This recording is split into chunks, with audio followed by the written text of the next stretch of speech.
तो फ्रेंड्स हम लोग पढ़ेंगे आज मॉडर्न हिस्ट्री के क्वेश्चन जो बीपीएससी में पूछे गए हैं, जितने भी प्रीवियस ईयर क्वेश्चन। तो अगर आप TRE4 एग्जाम की तैयारी कर रहे हैं तो एनसीईआरटी को पढ़ते रहिए और प्रीवियस ईयर को भी रिवीजन करते रहिए। तो देखिएगा आज का पहला क्वेश्चन है कि सुरक्षा प्रकोष्ठ की नीति संबंधित है, तो वारेन हेस्टिंग्स से संबंधित है। इसका आंसर ऑप्शन ए हो जाएगा वारेन हेस्टिंग्स। इसका एक्सप्लेनेशन देखिएगा।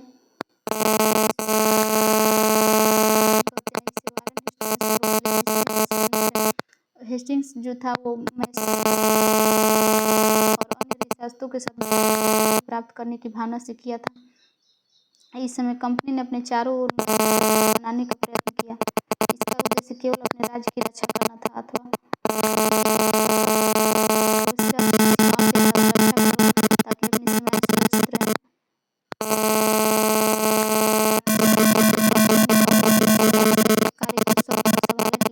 अवध का नवाब उस इस प्रकार अवध की रक्षा ही बंगाल की रक्षा है।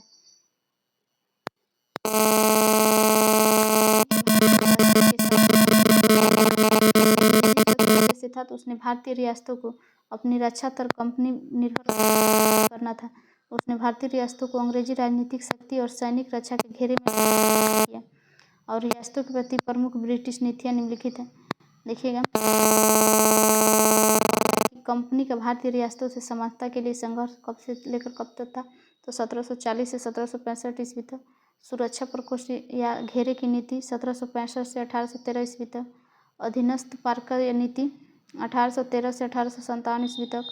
अधीनस्थ संघ की नीति 1858 से 1935 ईस्वी तक और बराबर के संघ की नीति 1935 से 1947 ईस्वी तक। देखिएगा, अगला क्वेश्चन है कि निम्नलिखित में से किसने बंगाल में दैव शासन प्रणाली को समाप्त किया था। तो दैव शासन प्रणाली को किसने समाप्त किया था? वारेन हेस्टिंग्स ने समाप्त किया था। इसका आंसर ऑप्शन ए हो जाएगा। और किसने लागू किया था? तो क्लाइव ने लागू किया था। और इसमें क्या था? दैव शासन व्यवस्था। तो दैव शासन व्यवस्था का मतलब ये था कि जितने भी कर वसूलना हो, कर संबंधी जितने भी कार्य हो, वो सब अंग्रेज करेंगे। मतलब अपने आदमी से कर लेकर और अपने पास रख लेंगे और जितने भी शासन चलाना होगा तो राजा देख करता था कि मतलब लोगों से शासन करना हो, लोगों की समस्या को सुलझाना हो, तो राजा की जिम्मेदारी रहती थी। और जितने भी कर वसूल करना रहता था वो अंग्रेज करते थे। तो इसी को दैव शासन प्रणाली कहा गया बंगाल में। देखिएगा, इसका एक्सप्लेनेशन है कि वारेन हेस्टिंग्स के कार्यकाल 1772 ईस्वी में कोर्ट ऑफ डायरेक्टर ने दोहरी शासन प्रणाली को समाप्त करने का निर्णय लिया और कलकत्ता परिषद और उसके प्रधान को आज्ञा दी कि वे स्वयं दीवान बने और बंगाल, बिहार, उड़ीसा के प्रबंध को अपने हाथ में ले लें। वारेन हेस्टिंग ने दोनों दीवानों मोहम्मद रजा खां और सिताब राय को हटा दिया, जो अंग्रेज रखे थे कि ये लोग कर वसूलने के लिए अपने आदमी को रखे थे, सिताब राय को और मोहम्मद रजा खां को। तो उसको वारेन हेस्टिंग ने समाप्त कर दिया या उनको पद से हटा दिया। और दैव शासन जिसकी शुरुआत 1765 ईस्वी से मानी जाती है, इसके अंतर्गत कंपनी दीवानी अधिकार अपने पास रखती थी, यानी कि कर वसूलने का कार्य अपने पास रखती थी और निजामत के कार्यों का निष्पादन नवाब के माध्यम से करती थी। यानी कि जितनी भी शासन करना है, देखभाल करना है, वो नवाब करेगा और जो कर वसूलना है वो अंग्रेज करेंगे। इसी को दैव शासन प्रणाली कहा गया। लेकिन वास्तविक शक्ति कंपनी के पास होती थी।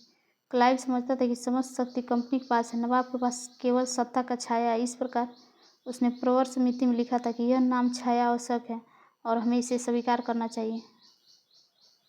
यानी कि लोगों को लगे कि राजा शासन कर रहा है, लेकिन एक्चुअल में अंग्रेज उस पर अपना अधिकार जमाए रहते थे और अपने अनुसार नवाबों को चलाते थे। जैसे कहते थे वैसे नियम बनाना पड़ता था।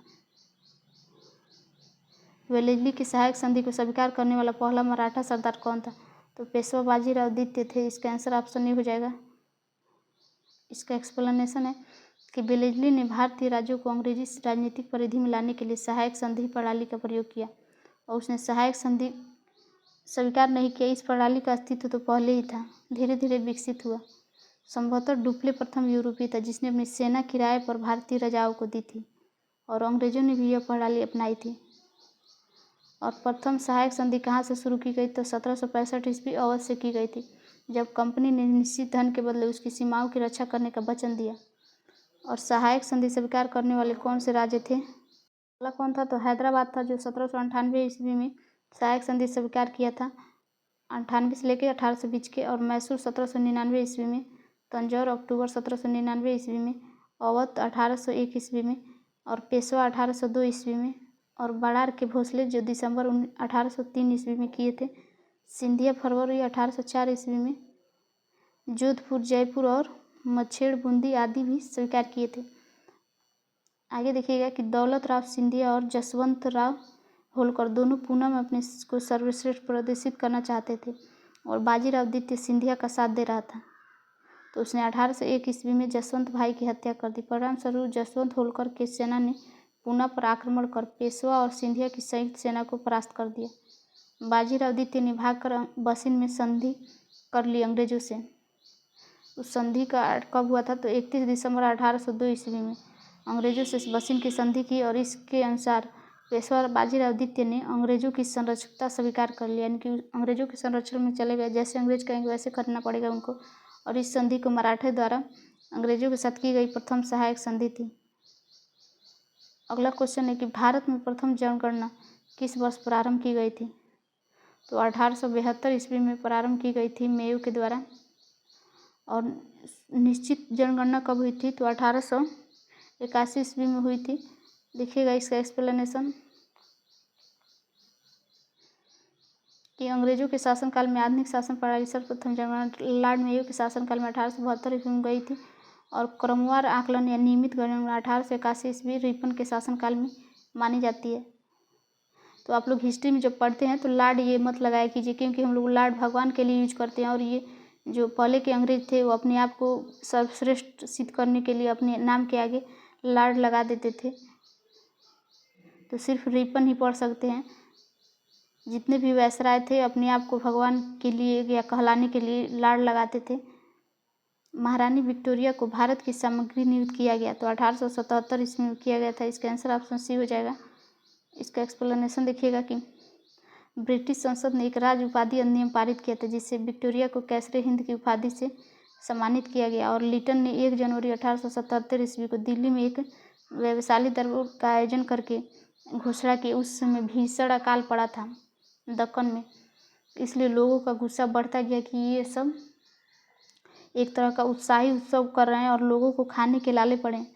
सरकार ने झूठे आम्बड़ और वैभव पर करोड़ों रुपया खर्च किया, और उस समय लोग भूखे मर रहे थे। तो आरजी प्रधान के अनुसार इस राज अधिनियम और दिल्ली दरबार से एक राष्ट्रीय अपमान की गुप्त भावना जनता में फैल गई। कलकत्ता की एक पत्रिका ने इसकी तुलना उस घटना से की जब नीरू बंसी बजा रहा था और रोम जल रहा था। अगला क्वेश्चन है कि चित्तरंजन दास और मोतीलाल नेहरू ने कांग्रेस के भीतर स्वराज पार्टी किस उद्देश्य से बनाई थी? तो किस उद्देश्य से बनाई थी? राज्य परिषदों के चुनाव में भाग लेने हेतु। इसका आंसर ऑप्शन सी हो जाएगा। जनवरी 1923 ईस्वी में गया में चित्तरंजन दास और मोतीलाल नेहरू ने स्वराज पार्टी का गठन किया था, और इसके अध्यक्ष कौन थे? तो चित्तरंजन दास इसके अध्यक्ष थे, और महासचिव कौन थे? तो मोतीलाल नेहरू थे। और इस पार्टी को कांग्रेस के भीतर रहते हुए परिषदों के चुनाव लड़ने के उद्देश्य से गठित की गई थी, और राज्य परिषदों के साथ केंद्रीय विधान परिषद के चुनाव में भी प्रतिभाग किया जाना और अच्छी सफलता हासिल की। इसका उद्देश्य था कि इन सब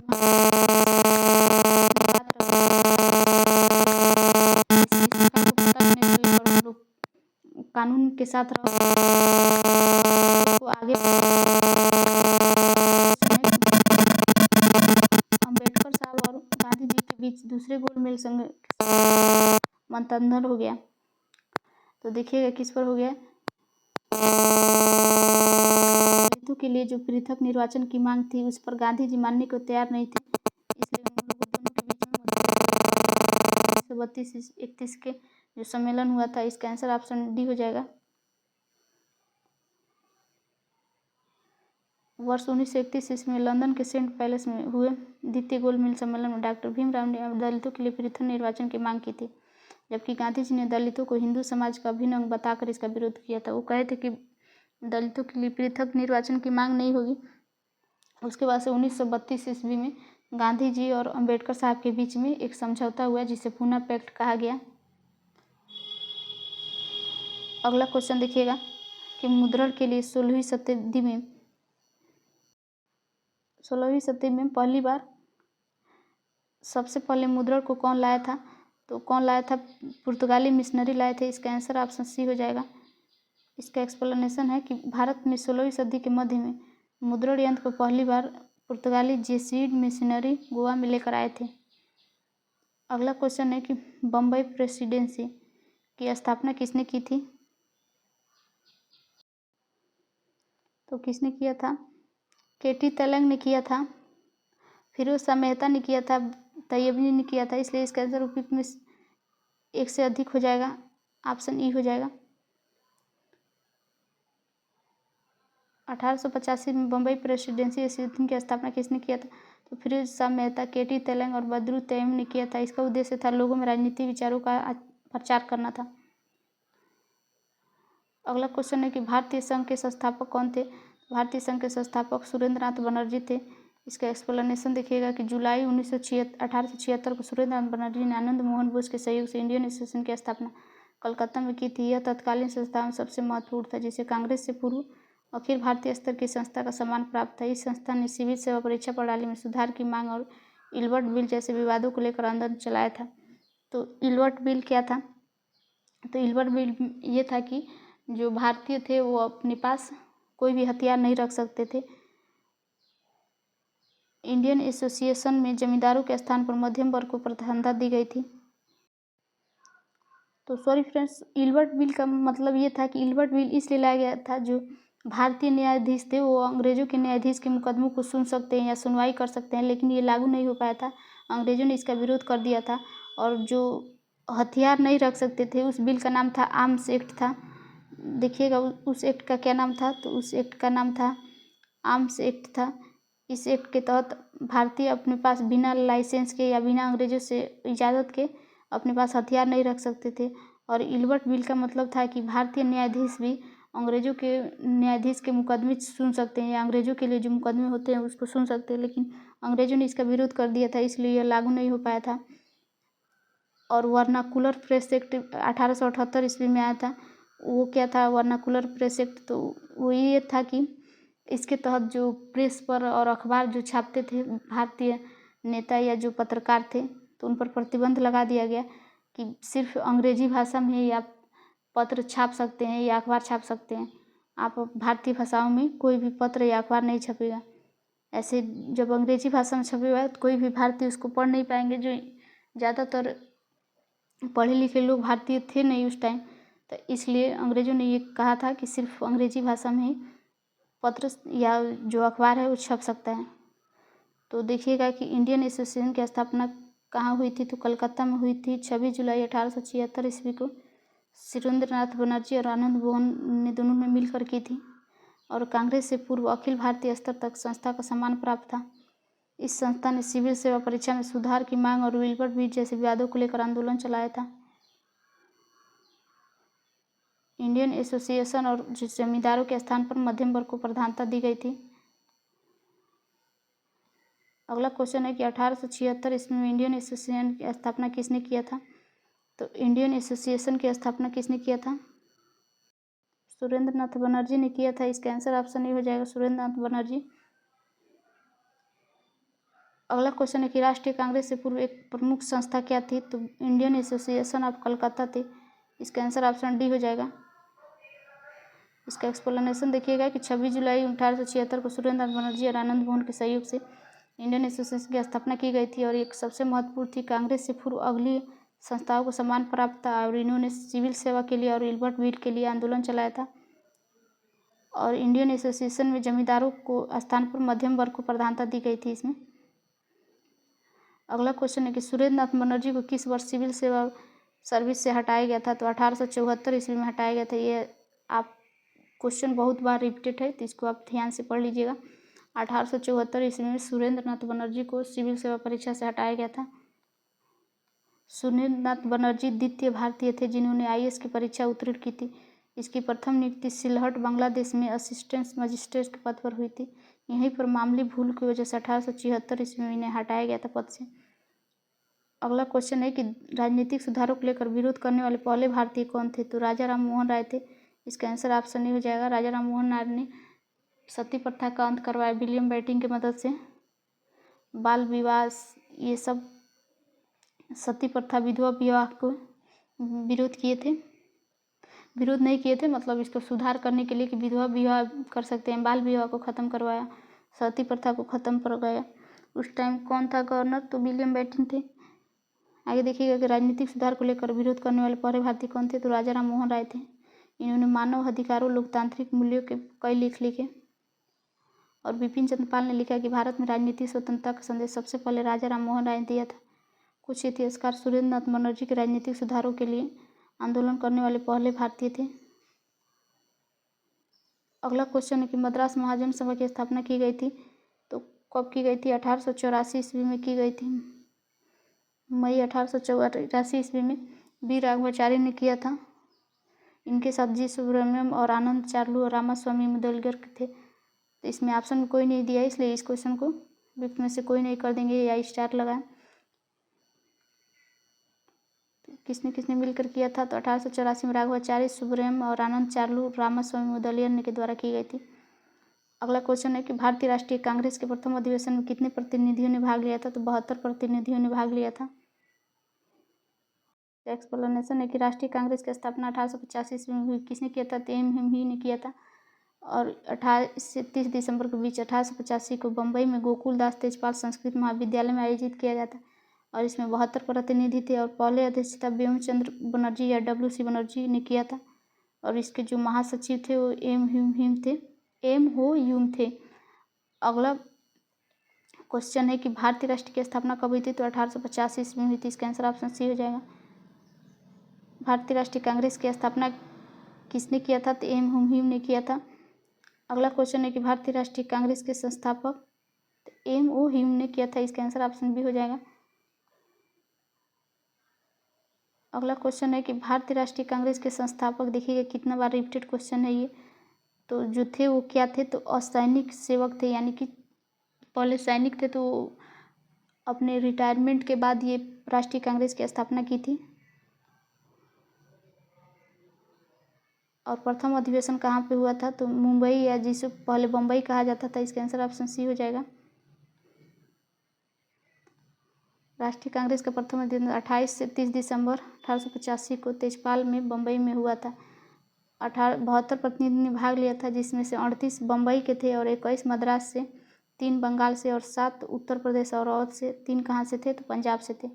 और इसकी प्रथम अध्यक्षता व्योमचंद्र चटर्जी ने किया था और ह्यूम ने इसके महासचिव थे।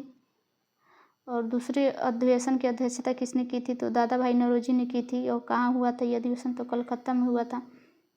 और इस अधिवेशन में इंडियन एसोसिएशन और राष्ट्रीय कांग्रेस का विलय किया गया था।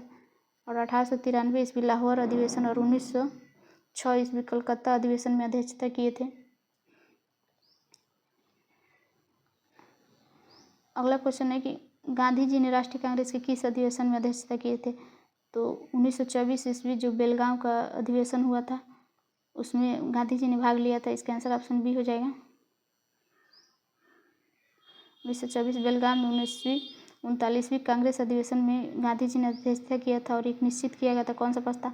कि राजनीतिक कार्यों पर बल दिया जाए गांधी जी का। और इसमें गांधी जी और चित्रेंद्र दास के समझौते को अनुमोदित किया गया था। अगला क्वेश्चन है कि इंडियन नेशनल कांग्रेस की प्रथम भारतीय महिला अध्यक्ष कौन थी? तो भारतीय महिला अध्यक्ष सरोजनी नायडू थी। अगर यहाँ पे भारतीय नहीं रहता, ये पूछता कि इंडियन कांग्रेस की प्रथम महिला अध्यक्ष, तो एनी बेसेंट हो जाएगा। और भारतीय लगा देगा तो सरोजनी नायडू हो जाएगा। 1879 से 1949 के प्रख्यात कवयित्री और राष्ट्रवादी थी सरोजनी नायडू।